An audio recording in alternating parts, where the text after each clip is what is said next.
C'est là en mi-temps à Amman Stadium entre le Nigeria et le Soudan. Un scénario vraisemblable, score à la mi-temps 2-0. Et pour les Soudanais, Yaya, le Nigeria a donné le fouet à l'adversaire pour se faire battre. Oui, évidemment, c'est un match compliqué pour le moment pour le Nigeria. Le Nigeria, comme je le disais, n'a pas entamé ce match avec le frein à main. Et tout de suite, l'équipe est allée à l'assaut des Soudanais. Alors, l'équipe nous a donné à un moment l'impression quand même de survoler cette équipe soudanaise. Mais on comprend que le recul des Soudanais, c'était un recul stratégique et puis un repli quand même stratégique. Donc, parce qu'à chaque fois qu'ils se sont fait dominer, on a vu, ils ont pu procéder à des contre-attaques et puis dans le dos de la défense nigériane. Et ils ont posé d'énormes difficultés à cette défense. Et vous avez compris le but contre son camp, Gengue, qui a marqué contre son camp, c'est une pression. Donc, après le but refusé par la VAR du Nigeria, alors, vous avez vu l'intensité et la rapidité de l'exécution du coup franc. C'est parti très vite. Et puis, les défenseurs nigérians ont été pris au dépourvu. Donc, ce qui a fait qu'il y a eu un manque de communication notoire entre les défenseurs. Bengue, il est venu, il a mis le ballon dans les filets de son équipe. Alors, et sur le penalty également, un manque de communication, parce que vous avez vu, il est monté très haut sur son partenaire. Ils n'ont pas communiqué parce qu'il aurait pu laisser le ballon partir. Il a sauté plus que la barre transversale. Le ballon pouvait retomber soit sur le gardien ou aller hors du champ de jeu. Mais il est monté tellement très haut, il a pu récupérer le ballon avec la main, il a eu maniement de balle. Et finalement, un penalty, c'était vraiment pas... c'était évident, le penalty. Donc, je pense que c'est... disons, c'est contre le cours du match, parce que le Nigeria domine. Le Nigeria domine son sujet toujours. Même contre le Sénégal, le Nigeria a dominé 58% de possession. C'est pas rien, mais c'est une équipe qui a des difficultés dans le dernier geste. Donc, ce qui fait que l'équipe ne marque pas beaucoup de buts. On peut dire, Hamid, c'est un scénario assez vraisemblable, le Nigeria, et surtout ce pauvre défenseur qui est à l'origine de ces deux buts, malheureusement, contre son équipe. Ouais, je suis tenté de dire que quelque part, il est malheureux, mais d'un autre côté, il est aussi fautif. Parce que quand on observe de plus près ce premier but, ce contre son camp, il faut dire quand même que, d'abord, sur la lecture de la trajectoire du ballon dans un premier temps, il saute, il ne prend pas le ballon. Alors l'attaquant nigérien, soudanais, j'allais dire, joue ce ballon-là, il ne le marque pas. C'est renvoyé par la transversale. Ensuite, avant que lui, il le remette au fond du filet. Donc dans un premier temps, il est d'abord fautif parce que, comme je le dis, il ne lit pas bien la trajectoire du ballon. Et puis, au-delà de tout, il saute quand même sans l'avoir. Mais dans un second, donc il est malheureux parce qu'il le met dans son propre filet, parce qu'il fait ce geste surtout qui est mal maîtrisé, ce renvoi du ballon de la tête. Après, c'est la même situation qui s'est en quelque sorte reproduite pour les Nigérians. Certes, ils ont donné le bâton à l'adversaire pour se faire battre, mais cela a aussi trouvé que l'adversaire sait battre. Parce que quand on décide de balancer des ballons dangereux aussi à la surface de réparation, c'est dans l'espoir d'aller inquiéter la défense adverse, de poser des problèmes sur des situations comme ça. L'équipe du Soudan n'est pas en train de procéder par des attaques placées où on va avec des choses bien construites sur les côtés où on envoie. Ils viennent jusqu'à un certain niveau au milieu de terrain et ils envoient de longs ballons à la surface de réparation. Donc comme il y a cette fébrilité, ça finit toujours soit par un mauvais renvoi, soit par une mauvaise lecture de trajectoire, soit par des actions qui finissent par des pénaltys. Comme cette action sur laquelle le défenseur il est gêné par un autre, il parle évidemment de manque de communication, c'est évident. Et puis il y a son saut qui est mal maîtrisé et le ballon qui finit sur la main. Donc quelque part, on peut dire que les dieux du foot, comme on aime le dire, ne sont pas avec eux, mais il faut admettre que c'est une chance que les Soudanais aussi sont allés provoquer, parce que ça ne vient pas de rien. Donc à eux de remettre la tête à l'endroit, parce que le plus important dans ces matchs-là, c'est d'aller gagner. Ce n'est pas seulement de produire un contenu intéressant, d'être au-dessus de l'adversaire dans la proposition de jeu. Et de toute façon, on le connaît pour ça. C'est un entraîneur qui joue avec des équipes qui font circuler le ballon, qui vont très haut sur les adversaires comme le Sénégal, ils l'ont fait. Mais je pense que l'équation est totalement ailleurs pour eux. C'est d'aller chercher ne serait-ce qu'un point pour continuer à espérer une qualification dans cette compétition. Yaya, vous venez pour un match, vous êtes dans l'obligation de chercher des points.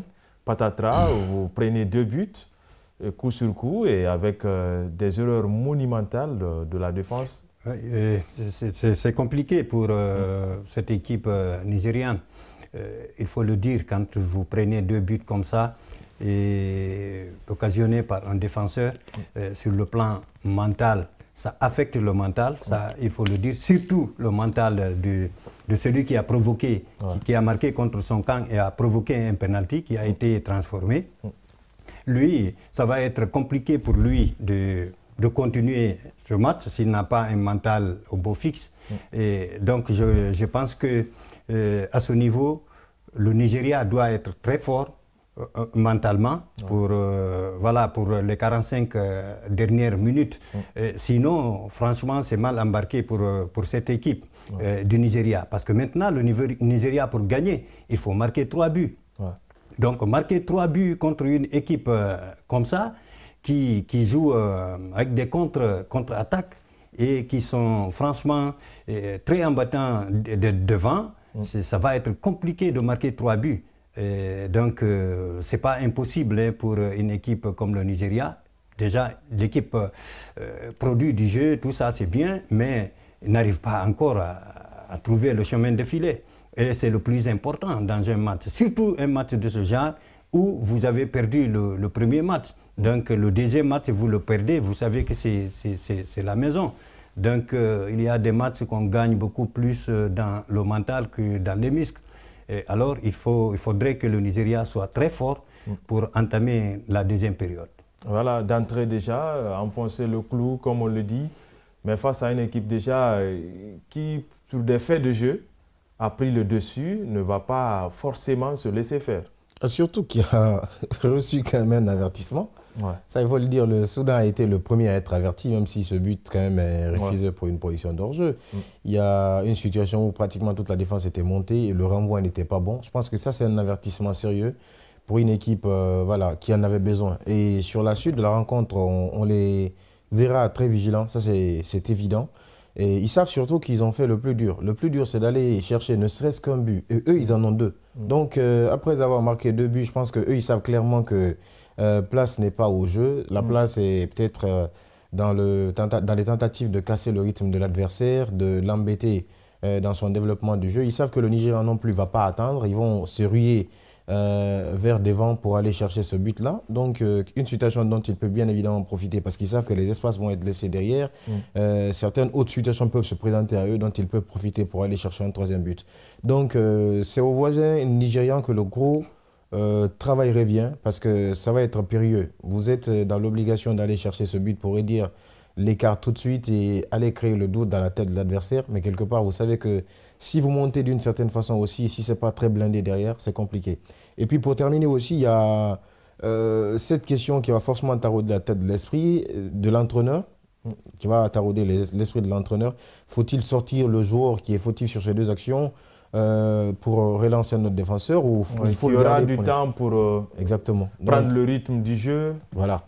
Donc, ce n'est pas évident. Il va être face à une équation pas facile à résoudre.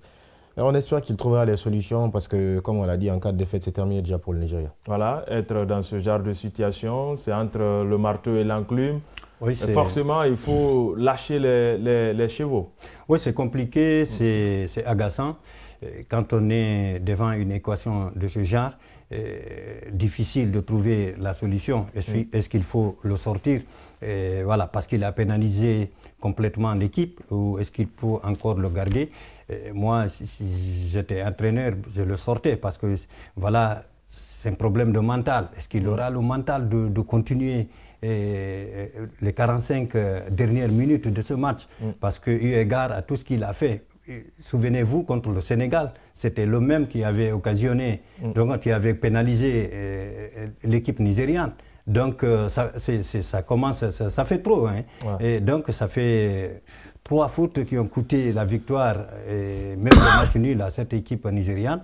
Bon, moi, si c'était moi l'entraîneur, si j'ai une solution de rechange sur le banc, je le mettais tout de suite, hein, parce que là, franchement, c'est compliqué pour ce défenseur-là de continuer, en tout cas, à jouer ce match. En tout cas, c'est une soirée assez cauchemardesque pour Negens qui, dans un premier temps, ce défenseur central a marqué contre son camp la 25e et a été auteur de ce pénalty, on va le dire ainsi, malencontreusement contre son camp, voilà, qui a profité aux Soudanais pour corser l'addition. Le score, c'est 2-0. Selon vous, il y aura un petit changement? Changement dans le jeu. Dans le jeu pour le score? Ça, c'est évident. Le score, je suis peu sûr que le Nigeria puisse avoir les ressources pour aller inquiéter le Soudan.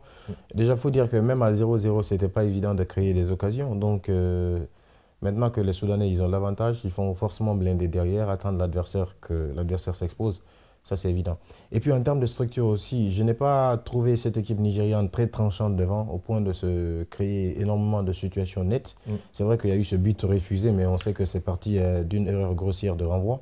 Donc, je ne suis pas sûr que cela change en quelque sorte. Yaya, ça va être en tout cas ça va pas être une mince affaire, hein, pour le Nigeria. Ça va être compliqué pour le Nigeria parce que là, déjà, les Soudanais, ils ont l'ascendant psychologique, ils ont l'ascendant sur le plan comptable également, 2-0.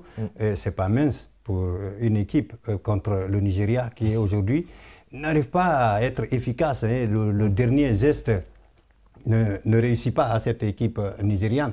Donc pour marquer 3 buts dans ce match, ça ne va pas être une mince affaire pour le Nigeria.